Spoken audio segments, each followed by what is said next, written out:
Olá, ouvintes e leitores, sejam bem-vindos à nossa leitura bíblica comentada.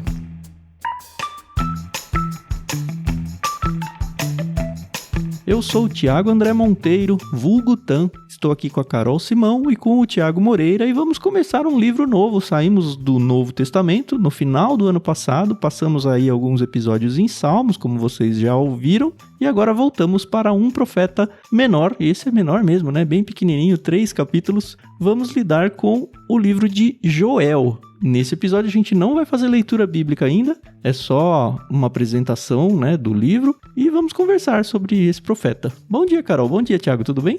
Oi, pessoal, tudo bem? Aqui é a Carol Simão e acho que a gente vai ver que o Joel, ele gostava de fazer Ctrl-C, Ctrl-V. Será? Eu fiquei na dúvida também. Será? É. Há controvérsias. Tudo nesse livro há controvérsias, né? Tem, exatamente. Bom dia, pessoal. Muito bom iniciarmos um novo livro, um livro diferente, né? Filipenses é um livro bem conhecido, as pessoas leem mais Novo Testamento, né? Joel, Profetas Menores, talvez seja um livro mais desconhecido, contexto bem diferente do nosso. E é legal também a gente comentar sobre livros assim, porque sempre traz aprendizado pra gente. Não, e mais, né? Sempre traz aprendizado e normalmente é um aprendizado novo, porque normalmente a gente já leu 700 vezes Filipenses, mas assim, na média o pessoal meio que foge dos profetas. Eu não sei muito porquê, mas foge. Né? Já ouviu mensagens de Filipenses rotineiramente na igreja, né? Você ouvir uma mensagem de um profeta menor não é tão comum, né? É verdade. Bom, já que você começou falando isso, Thiago, a primeira pregação pública da história do cristianismo lá em Pentecostes foi no livro de Joel, hein? Ó, que importância. Pedro pelo menos usou, né? Citou o Joel, né? Mas vamos lá. Antes da gente começar, eu queria trazer um ouvinte aí pra vocês, que vai trazer os créditos do nosso programa. Oi, aqui fala o Ricardo Mota, direto de Campo Largo, no Paraná. Quero primeiramente agradecer à editora Mundo Cristão por cederem a tradução NVT para utilização neste projeto. Quero agradecer também à pianista Maria Lídia pelo empréstimo da trilha sonora do seu álbum Inspiração em 3 Tons, que nos dá este fundo musical magnífico para todos os episódios. Agradecer ao Tan e à Carol por terem iniciado e continuarem a levar por diante este projeto magnífico que nos conduz pela leitura de toda a Bíblia, e agradecer a Deus pela sua misericórdia para connosco e que nos permite, dia após dia, conhecê-lo um pouco mais. Um abraço a todos. E se você quiser trazer o seu crédito também, agradecendo à editora Mundo Cristão pela NVT e agradecendo a Maria Lídia pela trilha sonora, grava o seu áudio. A gente gosta muito de receber áudios de vocês. Vocês podem mandar pra gente lá pelo Discord. É igualzinho mandar áudio pelo WhatsApp, tá? Você grava no celular mesmo. Ou mandar pelo Telegram. Tem link dos dois aí na descrição do programa, então vem pra pertinho da gente, grava o seu áudio, dá os créditos e conta pra gente um pouquinho de como você conheceu o LBC e o que ele significa na sua vida. A gente, de verdade mesmo, ama receber esses áudios de vocês, tá? Façam esse carinho aí pra gente.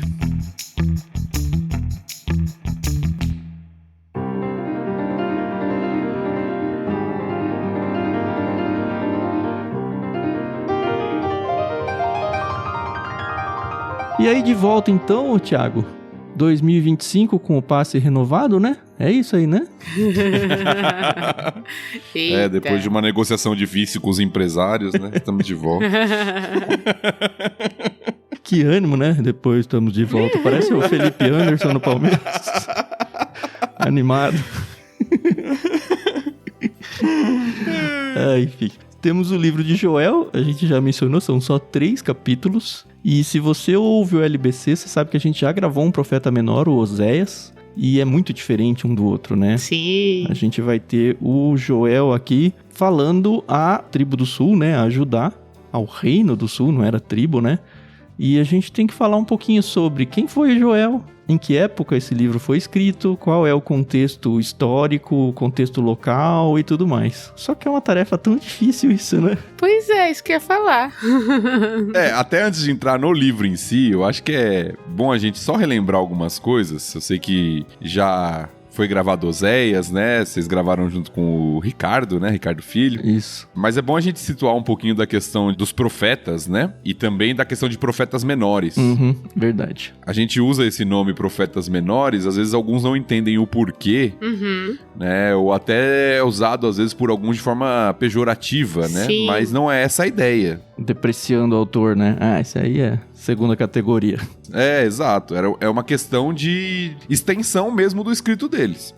Tamanho do livro. Tamanho do livro, exatamente. Né? Porque, não sei se vocês sabem, eu não lembro se chegou a ser comentado isso na época, mas esses que nós chamamos de profetas menores, na divisão da Bíblia hebraica, era um livro só. Ah, é mesmo? Essa eu não tinha na informação. Eu não lembro de ter falado isso, não. É, Era só profetas, assim, e tudo... chamava Os 12. Que legal. Não sabia, não. E aí toda essa coleção que a gente tem, Oséias, Joel, Amós, até Zacarias, Malaquias ali, era considerado um livro só pelos judeus. Que doido. Uma coletânea, né, de coisa. 12 profetas, mas era condensado em um livro só que chamava Os 12. Que legal. Nossa, estou chocada. Isso na Septuaginta, não? Não, na divisão do cânon hebraico mesmo. Ah, tá. Que legal. Que os judeus utilizavam antes da tradução pro grego e tudo. Então, talvez por isso veio como profetas menores para o português, o que eles chamavam de um livro só, que eram os 12.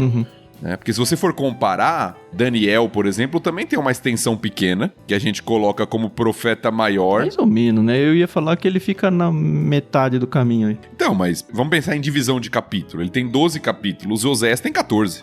É verdade. É verdade. Né? Mas aí entra outra questão, né? Porque a divisão hebraica é bem diferente da nossa. Daniel não estava nem considerado entre a divisão profética, estava nos escritos dos hebreus, né? Então acho que tudo isso influenciou na divisão que a gente utiliza. O que não muda nada na questão de mérito ou demérito da escritura como um todo, né? Sim. Pra gente, tem que olhar isso daqui como palavra de Deus, com o mesmo poder de qualquer outro livro. Sim.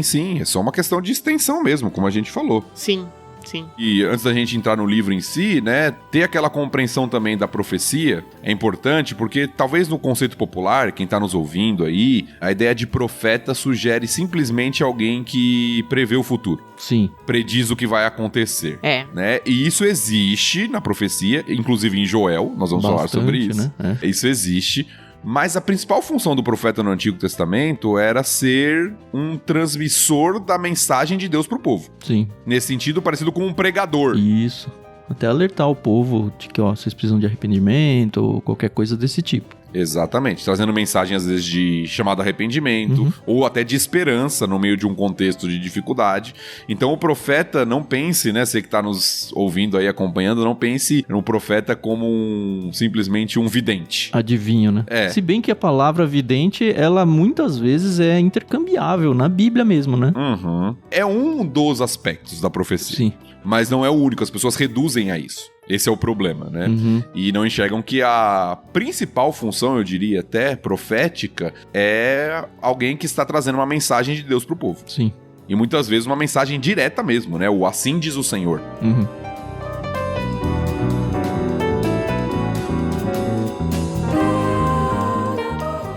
Eu queria, antes da gente entrar nos pormenores aí do livro, ler o texto de apresentação do livro de Joel na NVT de estudo. Eu gostei muito, eu acho que Também gostei. ela, assim, abre um horizonte interessante para a conversa mesmo.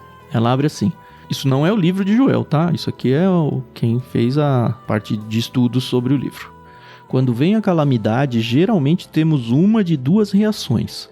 Buscamos a Deus e passamos a nos relacionar com Ele de forma diferente ao compreender melhor sua natureza e seu caráter, ou nos afastamos de Deus e jogamos sobre Ele e sobre outros a culpa por nossas dificuldades. Alguns chegam a negar a existência de Deus. O povo de Judá sofreu calamidade e teve de tomar essa mesma decisão. Eles se afastariam de Deus no momento de dificuldade, ou se voltariam para ele e buscariam sua bênção. Legal, né? Uma bela introdução ao texto. Sim. Eu não sei o que vocês fizeram na preparação para gravar esse episódio desse livro, mas eu li o livro todo, olha que grande extensão, né? 2 ou 3 vezes em traduções diferentes, até para eu ter o todo do livro. E como é um livro curtinho, por mais que a gente vá publicar um episódio por semana, eu recomendo sim vocês, ouvintes, a fazer isso. Ler o livro como um todo, porque a gente ganha demais olhando, porque eles, os capítulos, né? Eles se conversam, você percebe paralelos entre coisas que aparecem lá no capítulo 3 que veio no capítulo 1, e se você ficar demorando muito pra chegar lá, vai ser mais difícil de pegar esse tipo de paralelo. Na verdade, essa recomendação é uma regra de interpretação bíblica que se aplica a todo o livro. É claro que alguns deles são mais difíceis, né?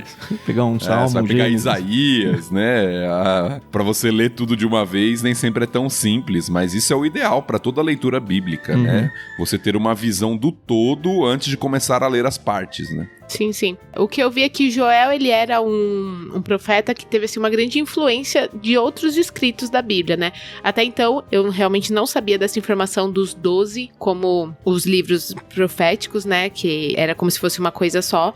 Mas a gente pode ver que ele teve uma influência aqui de Sofonias, Naum, Isaías, Amós, Malaquias, Obadias e Ezequiel. Eu li isso em alguns Não lugares. falei na ordem. Então, eu achei interessante, né? Porque, como a gente já falou, não sabemos quando que foi escrito, né? Ali, mais ou menos, não tem uma data específica. Eu vi que algumas pessoas atribuem, alguns estudiosos atribuem ali na época, no período entre Esdras e Neemias, mas também não batem o martelo em nada. Eu imagino que vocês também vão comentar alguma coisa disso. Eu achei muito engraçado isso, na verdade. Por quê? Porque eu fiquei lendo vários autores, né? Não só as bíblias de estudo, mas alguns comentaristas e tal. E é muito nítido quem é liberal e quem não é quando você tá estudando isso. Por quê? Porque o Joel, ele não se posiciona historicamente no texto dele. Ele só vai falando, assim. Com muita força a gente descobre que ele estava no reino de Judá, né? No reino do sul. Mas ele não se posiciona. E aí os estudiosos que vão tentar encaixar ele na história ficam, e aí? Será que isso aí é pós-Babilônia, depois que eles já voltaram do exílio? E outros falam não. E aí tenta colecionar algumas coisas do tipo, olha, ele não tá falando o nome de nenhum rei de Israel, é tão estranho, será que é uma época que não tem rei? Mas aqui, ó, ele nem menciona a tribo do norte, será que a tribo do norte não existe mais? E aí o pessoal começa a jogar pra frente, aí fala, não, mas ele menciona os sacerdotes não fazendo no caso, né, porque tava num problema lá, não tá tendo mais as ofertas no templo, então tem que trazer mais pra cá, tem que levar mais pra lá. E aí tem dois grandes grupos, e são grandes os dois, tá? Não é muito, tipo, um ou dois diferentes. Um grande grupo traz o Joel, pra época do rei Joás. Isso é século 9 a.C. Tem muitos reis de Judá que aparecem depois disso. Joás é aquele que foi ao trono quando ainda era criança, se não me engano, 7 ou 8 anos. Ele teve um tutor, o sacerdote Joiada, então era uma época que não tinha exatamente um rei, e aí encaixa. Aí outros falam, não, é lá depois. Aí alguns até colocam na época muito próxima do exílio. E aí um grupo vem falar, não, é antes. E um grupo fala, tem gente que diz que é antes, tem gente que é depois, os argumentos mais fortes são para antes. A maioria dos eruditos defende que é antes. E aí você vai pros outros, eles falam, olha, tem gente que fala que é antes, tem gente que fala que é depois. E a maioria dos eruditos fala que é depois. Eu falei, eu não consultei a maioria dos eruditos pra saber, mas é muito engraçado até de ver isso, né? Mas uma coisa, eles batem o martelo os dois. Eles falam, olha, na real, pouco importa, porque a mensagem dele é anacrônica, é atemporal. E acho que a gente tem que se apegar mais a isso mesmo. Só para acrescentar uma questão aqui, sobre essa questão de data, que realmente não é tão importante assim. Uma das dificuldades de localizar a data de Joel, talvez seja um dos livros mais difíceis de localizar isso, é porque Joel é um personagem praticamente desconhecido. E o pai dele também, né? É mencionado no verso 1 e também ninguém sabe quem é. Isso, nós temos o verso 1 lá, que fala, né, de Joel, apresenta o profeta Joel. Mas geralmente, quando você tem um profeta, ele é mencionado em outros lugares. O próprio profeta Jonas, por exemplo. Ele é mencionado em outros lugares além do livro de Jonas. Ele é mencionado lá em Reis, nos livros paralelos ali de época. Joel não é mencionado. Ele é mencionado lá no Novo Testamento pelo Pedro, que a gente já falou lá na pregação sim. Mas também não põe na história. Tô pensando em localização histórica, isso, né? Em localização histórica ele não é mencionado no Antigo Testamento, então o que a gente tem de informação de Joel? Só o que tá aqui.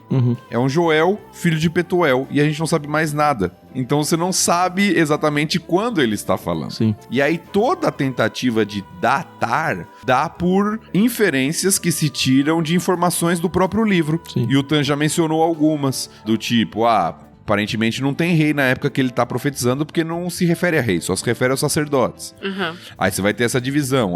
Tem o período de Joás, que ficou sem rei porque ele era ainda pequeno, e os sacerdotes que estavam governando. Não, tem o período pós-exílico, onde não teve rei, né? O povo tinha voltado do exílio e não tinha um rei sobre Israel, necessariamente. Então, você tem lá esse período que não tinha rei. Aí vai ter os debates. Ele fala do templo, né? Mesmo que com a dificuldade de oferecer os sacrifícios, você tem um contexto de templo e de sacrifício ali. Adoração ali. Exato. Então, ou tem que ser antes do exílio, porque o templo foi destruído no exílio. Sim. Ou tem que ser pós-reconstrução do templo. Pós Esdras, Neemias. Então você vai tentando localizar por meio dessas pequenas informações que você tem no livro, que dão indícios de possibilidades. Mas de fato é talvez o livro mais difícil da gente localizar temporalmente. E até o que a Carol falou, que é o que eu ia comentar antes, sobre a questão do uso dos outros profetas, também depende disso. Porque se Joel é anterior, ele não usou os outros profetas. Foram os outros que usaram ele. Que usaram Exatamente, os outros profetas que utilizaram. Entendi. Se ele é posterior, aí ele tá utilizando Isaías, Ezequiel, né? Porque as datas possíveis são ou bem antes, século 9, como o Tan falou, ou bem depois. Século 5, século 4. Então os outros profetas geralmente ficam nesse intervalo aqui. Isaías, Ezequiel ficam nesse intervalo. Então até isso é difícil da gente definir. Olha isso. Se ele tá usando ou se ele tá sendo usado de alguma forma, né? A Bíblia de Estudo Arqueológica, eu acho que é ela, tá? Tô dando crédito porque eu tenho 98% de certeza de que foi lá que eu vi. Todo começo de livro, ela faz aqueles gráficos pontuando os principais personagens e colocando a época em que eles escreveram. Então vem assim, sei lá, Abraão, Davi, não sei o quê, e aqueles gráficos de barra deitada assim, né?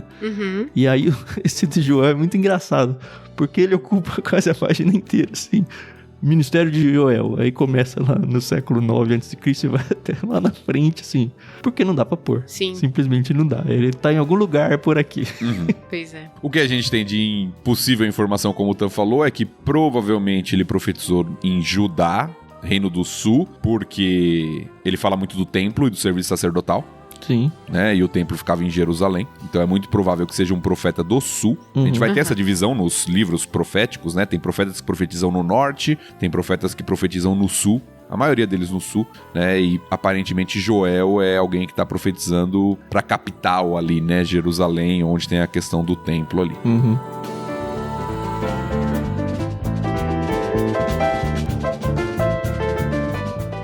Bom, falamos do autor, falamos da época. Só uma curiosidade sobre o nome, Tan, antes da gente avançar. Sim. Né? O nome Joel, ele é uma junção de duas palavras aí que se usam para se referir a Deus. Sim. O significado seria Deus é Senhor. Então você tem ali na verdade seria o Yo e o El. El é Deus, o Deus de forma comum, assim, o que é usado para Deus de forma geral. E o Yo, ou Yah, e aí a gente não sabe exatamente por causa da questão de que não era pronunciado o nome, é o nome usado para Senhor.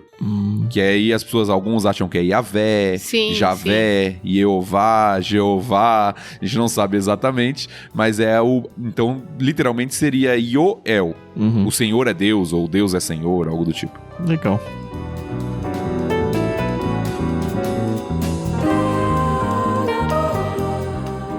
Bom, nós já sabemos quem é o autor, até o pai dele, olha só que interessante. Já colocamos ele na régua do tempo, pelo menos o que foi possível de fazer. Colocamos ele dentro do mapa. E a dúvida agora é o que a gente vai encontrar nesse livro, né? Muitos gafanhotos. Muitos gafanhotos. E é legal ver as traduções, né? Porque uns colocam um gafanhoto cortador, gafanhoto... Ó, a NVT, por exemplo, vai colocar aqui, ó. Tô lendo no capítulo 1, verso 4. Depois que os gafanhotos cortadores devoraram as colheitas, os gafanhotos migradores comeram o que restava. Então vieram os gafanhotos salteadores. E depois os gafanhotos destruidores. Quando eu li na Almeida Corrigida, por exemplo, era um nome tudo diferente também. Deve ser muito difícil, cara. Eu não tenho a menor ideia de como que é a briga pra se decidir as traduções, né? Não deve ser nada fácil. Ó, por exemplo, na NVI, que eu tô com ela fácil aqui, diz cortador, peregrino, devastador e devorador. Sim. Mas eu não sei como foi a experiência de vocês, antes da gente entrar nisso. A primeira leitura que eu fiz, e eu já ouvi pregações em Joel, tá? Então eu já vim meio maculado no conteúdo nesse sentido. Mas tirando, ou pelo menos tentando tirar da frente isso que eu já tinha ouvido, a primeira leitura que eu fiz direta me deu a impressão de que eles estão passando por um grande desastre ecológico. A gente vai se aprofundar um pouquinho nisso e também quando a gente falar dos capítulos. A segunda vez que eu li, eu falei, cara, será que isso aqui não é uma alegoria para exércitos? Porque cabe também. Ataque de exércitos. E aí eu vi que... Isso eu não tinha lido nenhum comentarista, tá? Tem um ou outro comentarista que gosta de ir pra essa linha. Mas eu achei interessante que eu pensei isso. E aí depois, quando eu fiz a terceira leitura, eu falei, não. Tá muito claro no texto que é algo muito pontual da história, da época dele, ó. De fato, é isso. E aí a conclusão que eu cheguei é que no capítulo 2, se eu não me engano, ele usa esse acontecimento do ataque dos gafanhotos para fazer um paralelo aí com ataques de exércitos, mas usando algo que de fato aconteceu para que eu possa fazer pontes com o que é o contexto mesmo da profecia de que ó, um dia a gente vai ser atacado, eles parecem exércitos. Mas eu gostei de ter percebido essa coisa híbrida, assim, eu me senti meio que lendo Apocalipse, e eu não tô nem falando pelo fato dele falar sobre o dia do Senhor, mas dessa coisa que é meio nebulosa, sabe, que você fica meio perdido, assim, aqui e ali, e eu acho legal o Joel, até pra gente se acostumar com o estilo de escrita profética nesse ponto que eu falei. Sim. E existe mesmo isso, né, Tam? Porque realmente eu tenho a mesma conclusão que você, apesar de haver diferenças aí de interpretação, né? De que no capítulo 1 ele tá falando de algo que estava acontecendo na sociedade atual ali, né? Do tempo dele. A Covid dele, né? Foi isso. Eu também não consegui fugir disso. É que a gente olha pra isso hoje, a gente pensa como algo bem simplista, né? Porque a gente não vive na sociedade da época, mas uma praga de gafanhotos era algo terrível pro mundo antigo. A gente vai comentar um pouquinho sobre isso, eu acho, no episódio, né? Sim. Porque está acabando com o alimento e a possibilidade de alimento por um bom tempo. Sim. Você não tem local onde você refrigera alimento, você não tem local onde você pode comprar alimento facilmente. Então, ou seja, vai todo mundo morrer de fome. Seria o resultado de uma praga de gafanhotos dessa extensão que ele está mencionando aqui.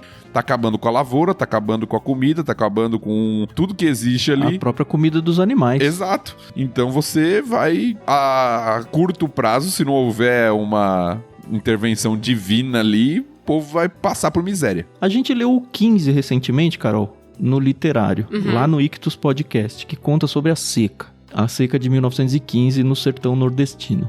Lá eles têm a prerrogativa de se tornarem retirantes e tentar ir buscar auxílio na capital. Mas a gente viu naquele livro a angústia de, cara, não tem nem grama para os animais são soltos das fazendas para morrer, porque eu não vou gastar mais dinheiro para salvar um negócio que não dá para salvar mais, sabe? E assim, é desesperador de ver. E o cenário aqui é igual. Pois é. É igual, é isso que o Thiago falou. Eu não tenho estoque, eu não tenho nada, eu não tenho perspectiva nenhuma. E é interessante ver que o Joel, ele coloca desde o início algo como isso veio da mão de Deus. Ele não coloca nenhum outro motivo que não seja, meio que como Jó fala, sabe? Deus deu, Deus tira. Isso é de Deus. E se é de Deus, a gente precisa se encontrar com ele de volta, resolver alguma coisa, pelo menos questionar, cara. Isso aí foi ocasionado por alguma coisa que a gente fez ou desagradou a Deus? Ele coloca algumas coisas disso ao longo do livro. Eu não quero adiantar, porque senão a gente vai queimar muito pauta para os episódios em si. Mas é um discurso que a gente ouviu recentemente. Seja na pandemia que a gente viveu, seja no desastre do Rio Grande do Sul, quantas e quantas pessoas eu ouvi falando, olha, a mão de Deus pesando por causa disso ou daquilo. É um livro interessante pra gente fazer pensar, pelo menos, sobre esse tipo de assunto.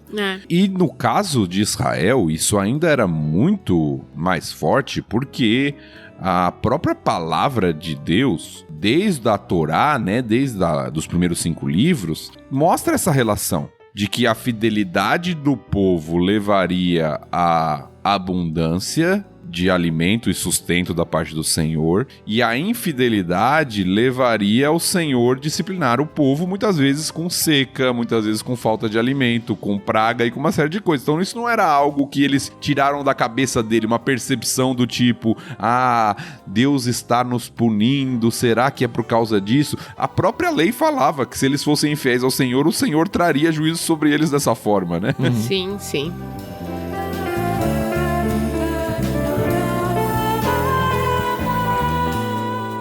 Eu tenho um livro que eu gosto de usar quando eu vou estudar. Eu acho que eu já falei dele aqui algumas vezes, que é Como Ler a Bíblia Livro por Livro. É bom. É da Thomas Nelson, é muito bom.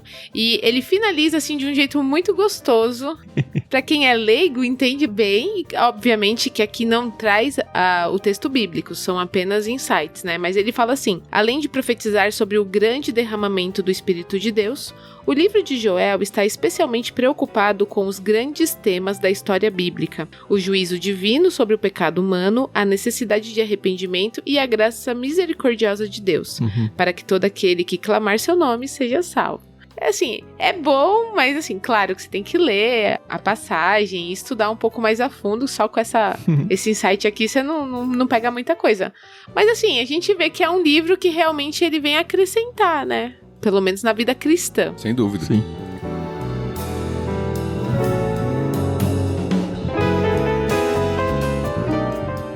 E antes da gente entrar no segundo mote do livro, que ele vai virar ali para uma coisa mais escatológica, eu gostei de perceber, na verdade eu nem percebi, foi percebido pelos outros que eu li, né? Mas que, ao contrário do que praticamente todos os outros profetas fazem, que é chamar o povo a um arrependimento específico, como a gente viu lá em Oséias, por exemplo, quantas vezes o Oséias falava, vocês estão adorando outros deuses, enfim, ele dava nome ao pecado. O Joel não faz isso. Ele não faz menção explícita assim nenhum tipo de pecado, não. Tem uma hora que ele vai fazer sobre o pecado, se não me engano, da bebedeira. E só. Mas fica meio que implícito, olha, a gente precisa voltar a Deus, mas eu não tô acusando vocês desse pecado, de nada. E talvez isso seja uma lição interessante pra gente, porque às vezes a gente não tem, sabe, pintado ou destacado com caneta bastão, aquela caneta de brilho lá, então, você tá fazendo isso aqui de errado. É isso que você precisa corrigir. Às vezes a gente não sabe exatamente o que tá acontecendo, mas sabe que é pecador, enfim. É que a gente tá se afastando de Deus num plano mais geral e que isso faz tão mal quanto. A gente precisa voltar e se arrepender dos nossos pecados e voltar a ter um relacionamento com Deus. Sim. Voltar a confiar em Deus que vai nos salvar. Só uma questão antes da gente virar a página aqui sobre a questão do gafanhoto. Eu já vi isso ser muito mal usado, né? Isso o quê? Essa questão dessa analogia do gafanhoto que Joel faz. Tá. Então, muita gente pega esse texto e por muitas vezes querer aplicar de maneira vívida para os nossos dias, ignorando todo o contexto que a gente está tentando situar o nosso ouvinte aqui, e aí faz uma aplicação direta do tipo, se você está passando por dificuldade financeira por causa do gafanhoto que Deus tá mandando pra tirar de você e você tem que se arrepender e algo do tipo, assim, de maneira muito simplista, né? Então, isso eu acho que não é a melhor abordagem, né, que a gente tem que fazer do texto, né? É claro que o Tan mencionou bem que, diferente de outros profetas que são mais taxativos nos motivos da chamada ao arrependimento, aqui nós não temos de forma tão clara, mas certamente a mensagem de Joel é justamente para trazer o povo a essa reflexão. Presta atenção, nunca aconteceu isso. Ele começa meio que falando isso no livro, né? Presta atenção, nunca aconteceu algo desse tipo. Pra chamar a atenção deles de quê? Do juízo de Deus. De que isso é uma manifestação do juízo de Deus. E que eles têm que se quebrantar e se colocar diante do Senhor. Sim. Então, só para concluir meu raciocínio, toma cuidado para não pegar um contexto totalmente diferente do nosso e aplicar de forma simplista, porque isso geralmente não vai retratar de fato qual é a mensagem que o livro está trazendo pra gente.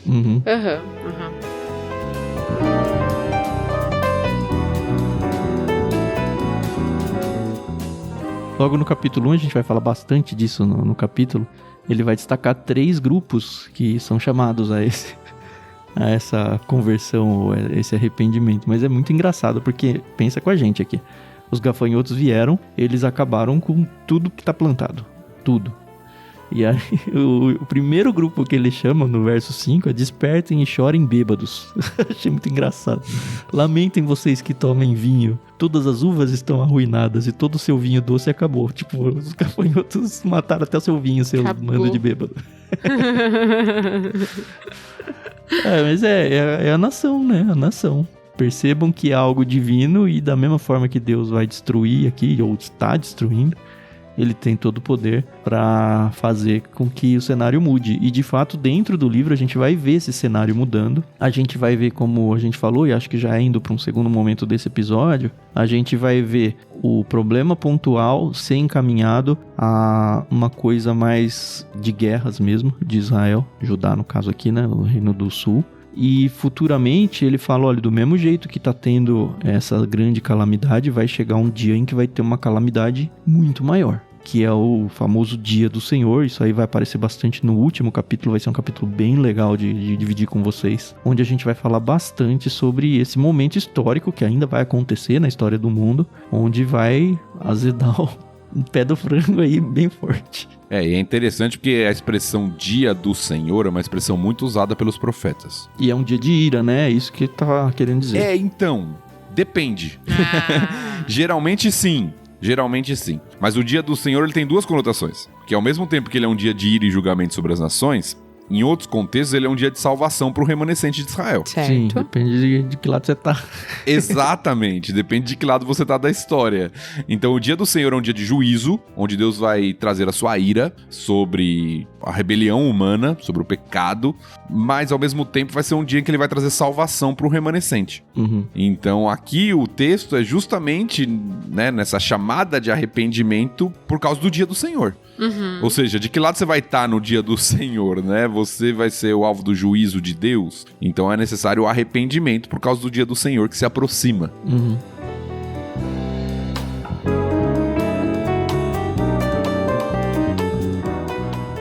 Coisas que a gente vai encontrar, por exemplo, no capítulo 2, verso 13, vai falar coisas que apareceram várias vezes, desde Gênesis, Êxodo, em outros profetas. Não rasguem as roupas em sinal de tristeza, rasguem o coração. Esse conceito que a gente falou recentemente, acho que em Filipenses, né? Sobre a circuncisão e a circuncisão de coração. É muito...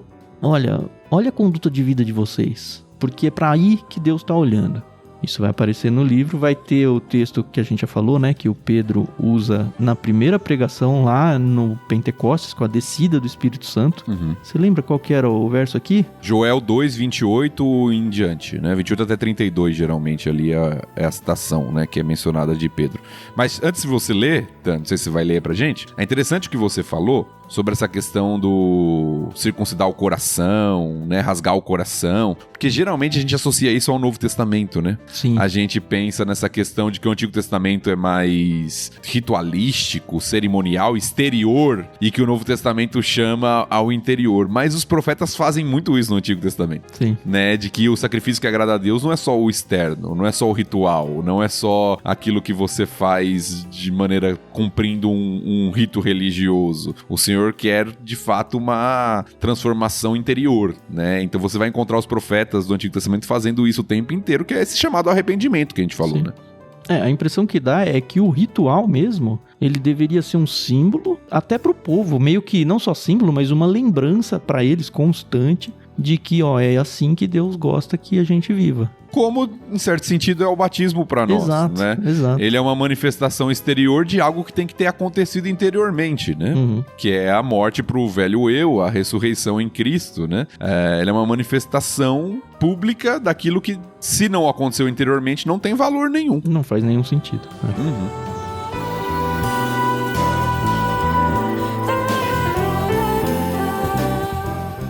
Bom, só para vocês terem a referência aí, lá no capítulo 2, então, do Joel, vai ter, a partir do verso 28, então, depois que eu tiver feito essas coisas, derramarei meu espírito sobre todo tipo de pessoa. Seus filhos e suas filhas profetizarão, os velhos terão sonhos e os jovens terão visões. Naqueles dias, derramarei meu espírito até mesmo sobre servos e servas. Farei maravilhas nos céus e na terra. Sangue e fogo e colunas de fumaça, o sol se escurecerá, a lua se tornará vermelha como sangue.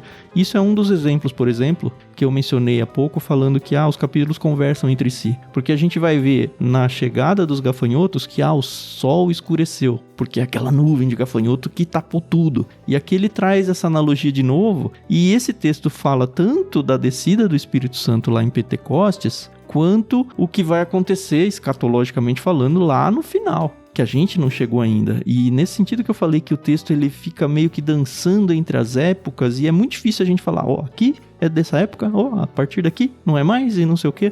O profeta faz isso muito, e eu acho que é um jeito bacana da gente treinar nós mesmos de como pensar a ação de Deus na história, até na história que ainda vai acontecer. E aqui nós temos aqueles elementos que você mencionou anteriormente, que são elementos apocalípticos, né? Isso. Que é muito característico da linguagem lá de Apocalipse, para quem tá familiarizado, né? Aqueles eventos de fim do mundo mesmo, né? Aqueles eventos extraordinários do sol, da lua, das estrelas e de questões cósmicas que geralmente estão muito presentes não só no livro de Apocalipse, mas em profecias que se referem a questões escatológicas, né? Futuras e finais, vamos colocar assim.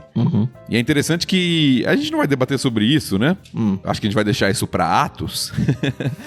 Mas tem um debate, né, sobre o uso que Pedro faz dessa profecia lá em Atos 2. Porque até que ponto ela se cumpriu em Atos 2, né? Ali tá falando do derramamento do Espírito, né? Do dia de Pentecoste, mas tem coisas que são apocalípticas, como a gente tá falando, e não se cumpriram exatamente ali em Atos 2, né?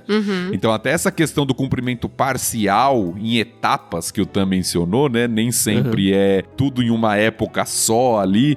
Tem muito debate sobre isso também. Se você tá fazendo a leitura daquele livro Como Viver no Mundo Sem Abrir Mão do Evangelho, você vai ver que em alguns capítulos ele vai falar sobre o reino de Deus e vai lembrar a gente essa questão de que o reino de Deus é o tal do já e ainda não, porque igualmente tem aquela discussão nos evangelhos de que o reino de Deus chegou. Às vezes você lê e fala, claro que chegou, olha aqui. Aí às vezes você continua lendo e fala, não chegou. E aí fica aquele negócio ali que é difícil de realmente bater o martelo para uma coisa ou outra, e aí os teólogos tentam sistematizar isso no famoso já e ainda não. Eu acho que nesse contexto de profecias a gente bate muito nessas traves aí também. E é legal de ver isso também. Eu não sei, talvez você fique irritado, o seu ouvinte fique irritado, porque não tá tão preto no branco a coisa, assim, sabe? É meio nebuloso ainda. Mas eu tenho certeza de que quando a gente tiver historicamente passado de tudo, a gente vai olhar pra trás e falar, tava na minha cara aí o tempo todo, eu que não consegui enxergar. Igual o povo do Novo Testamento enxergou o Antigo, porque o Antigo tava às vezes meio nebuloso, e aí quando aconteceu na época dele algumas coisas, ele falava, olha aí, como sempre disse a profecia isso aí, eu que tava interpretando mal.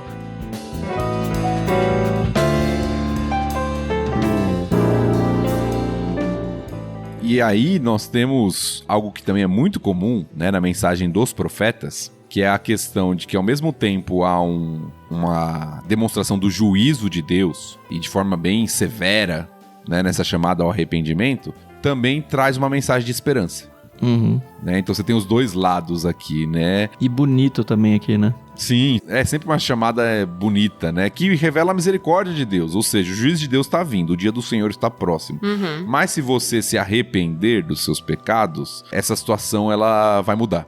Existe esperança de restauração, existe esperança de mudança nessa situação. Ou seja, não é um castigo que está determinado e não tem mais o que fazer, né? É um juízo que virá, mas que você pode se arrepender e meio que mudar de lado, como a gente falou, né? Tá do lado da misericórdia e não do juízo, né?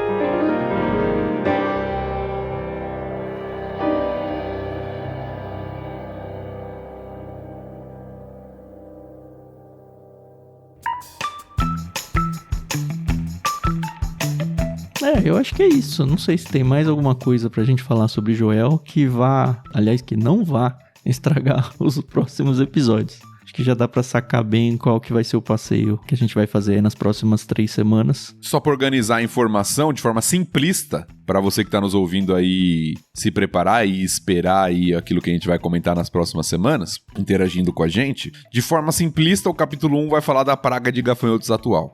O capítulo 2 vai falar do juízo de Deus, usando exércitos como se fossem gafanhotos para punir e trazer juízo sobre o seu povo. E ele já muda no meio do capítulo. Já muda a coisa ali. Do meio pro final pro capítulo, né? E no capítulo 3 ele vai falar da esperança de restauração pro povo de Israel diante do arrependimento. Então se a gente fosse, de maneira simplista, dividir os capítulos, claro que tem uma inserção um pouco em um, em outro, mas de maneira simplista seria isso que a gente vai caminhar aí nas próximas 3 semanas. E capítulos curtos, tá? A gente tem no primeiro capítulo 20 versículos, no segundo a gente tem 32... Isso. E no terceiro, 21. Então, segue a nossa dica mesmo de pegar esse livro aí e ler numa tacada só, tá? Tem livros da Bíblia que um capítulo só passa fácil de 60 versículos. Mais ou menos o que você vai ler aqui, 60, 70 versículos, e vai ser bem tranquilo de fazer essa leitura. Com certeza você vai aproveitar muito mais a experiência como um todo, e aí você volta para os episódios para conversar com a gente, já tendo lido uma vez pelo menos. A gente vai fazer, como sempre, a leitura do capítulo e conversando sobre ele, mas você não vem tão virgem assim no assunto, isso é bem importante. É isso. Podemos encerrar? Opa, eu tô assim, já vi que esse vai ser daqueles livros que eu vou mais aprender do que falar, e eu acho bom, porque eu não falo besteira, entendeu? Mas eu tô empolgada. Você deixa a besteira só pra mim e pro Tan, né? Que isso? É assim, tem potencial de falar groselha mesmo por aqui. Isso a gente pode até falar groselha, mas bem embasada, né, Thiago?